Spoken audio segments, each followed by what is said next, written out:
Well, welcome to the Boiling Point. Excited again. We got another international guest. This is Keith Knowles. He is the managing director for Limpsfield over in England, and we're excited to have you. Thank you. Thank you for inviting me. Now, really, we just want to talk about the burner. Obviously, we represent you guys, and the Limpsfield burner, we've even put it into our rental boilers as well. But maybe just take us through when you started, why you actually created the burner, why you guys came up with the burner. Okay, well, the company was originally started in '95, and it was really because we had a need for a couple of burners that we didn't have burners for. We used to represent, or when I was at Autoflame, we used to represent Ray burners, and we had some jobs with Cleaver Brooks boilers, and the Ray burner and all the other European burners didn't want to really work with us. Okay. So we really developed a burner on the back of that to work on the Cleaver Brooks burner. Okay. Boiler. When it worked real good. Yeah. And so we then developed the next range. Okay, so it's very similar to what it was now. But we then said, okay, we'll just scale it up and scale it down. Okay. Now at that time, Steve Kemp from Autoflame and myself on a Friday night would go out to some sites and we would do some tweaks and see if we can make it work as it was designed. So the main thing that we're really aiming for was low O2s. In the UK, our fuels is very expensive, so we're looking at running around 3% O2, but not just at high fire, at mid fire and low fire and everywhere in between. When that 3% you're talking about, you're basically keeping that firing range steady. What actually happens when that O2s actually climb? When the O2 climbs, you lose efficiency. We're taking more volume of the gases going through the boiler faster, and so we're getting more heat going up the stack, where what we want to do is have a longer residency time, keep the heat in the boiler, and if the heat's in the boiler, then we get more heat transfer. Okay. More heat transfer means we're getting more energy out of the fuel, so it's a pretty simple process. Right. Where most burners, their O2 goes up when they modulate down to low fire, usually the efficiency goes down.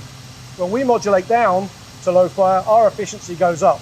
Okay. So if you have a boiler which needs a modulating burner, then the Limpsfield burner with the Autoflame control is the system and the burner to have. I think it was kind of cool that when you started with the Cleaver Brooks boiler, you actually had the you used the blower and everything of the Cleaver Brooks. You kind of said, hey, we're gonna use everything but the burner. Yeah, we didn't.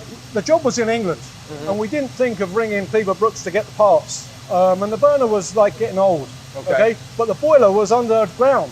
It's in a hotel in the middle of London underground. Yep. But the Cleaver Brooks vessel was a great vessel. Okay. Okay, it's a 4-pass, very good heat transfer. And so we thought if we can make a good burner run at low O2s, we could really maximize the Cleaver Brooks design. Yeah. And we did. And when we fired it, we were really excited about the results. Right. We then put it on some other European style burners, boilers. And then we came over to America and then opened up a whole big, wide field of lots of different boilers for us to work with. Right. So Keith, let's talk a little bit about some of the technology and kind of what you did. So we've got some different things, the pre-mix. Tell us a little bit about that. Many burners out in the market will mix most of their gas and their air as it hits into the furnace. Okay. So you get a swirl pattern. With our burner, we're trying to get all the mixing of the air and the gas before it even gets out of the blast tube. Okay. So about 85% of our gas and air is mixed before it even gets into the furnace. That means we're mixing very well. We have a very tight mix. We're making sure that we're running at that 3% O2, and we're also liberating all the energy out of the flame. Okay. We're also running at 0 ppm CO.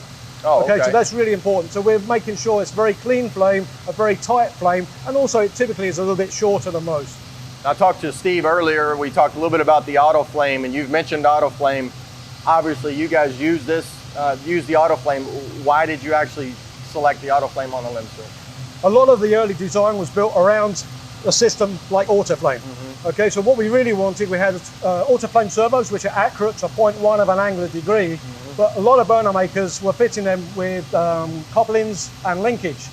Okay, so you've got a really tight system going onto a burner which probably isn't so tight. Right. With linkage and expect a lot of hysteresis. Okay, so what we've done, we fitted the servo directly to the burner, and the shaft fits directly to a square shaft damper. So we're minimizing any chance of any hysteresis and movement.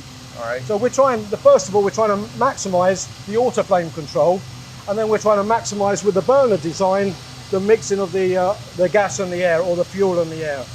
Can you retrofit any boiler? I think we can retrofit any boiler. Okay. We've retrofitted so many different manufacturers. I don't know of any that we haven't. I'm sure there's some, and there's probably some in China. Yeah. But yeah, all of the major American boilers we've retrofitted, as well as fitted many of them to brand new boilers. Now the fire tube, this is obviously on a fire tube, but how about the water tubes? Can you actually put Water one tube, on? especially here in Kentucky and Tennessee with all the big distilleries, those boilers are getting bigger and bigger, and Ware, you're making us make bigger and bigger burners to go on those water tubes. What's the biggest you've made now? The biggest we made is a 220 million BTU burner.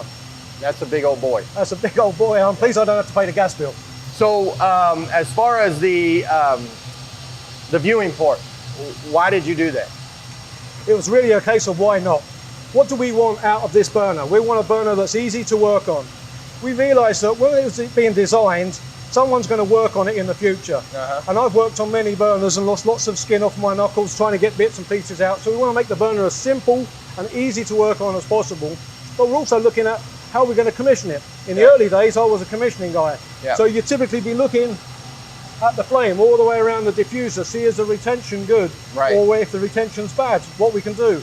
On most burners at that time, you were lucky to get a sight glass as big as your thumb. So you can say, wow, I think it's on in there, but you couldn't see anything. So we can see everything that's going on the head with that sight glass. Right, and as far as working on it, this comes off and you actually can work on everything right here. Yeah, we just take this off, this is the number of bolts, whole thing comes out, 4 bolts and the gas head's out. Goes back maybe 20 minutes from start to finish. Perfect. Well, it wasn't bad, you're good, right? He was a little nervous for the video, but he did a great job, so appreciate you hanging out with us. Great stuff. All right, man. Thank you. We appreciate also the relationship. These guys donated the burner for us here at the Boiler University, and we certainly appreciate you guys doing that. Well, we enjoy the work as well, trust me. Well, we'll see you next time on The Boiling Point.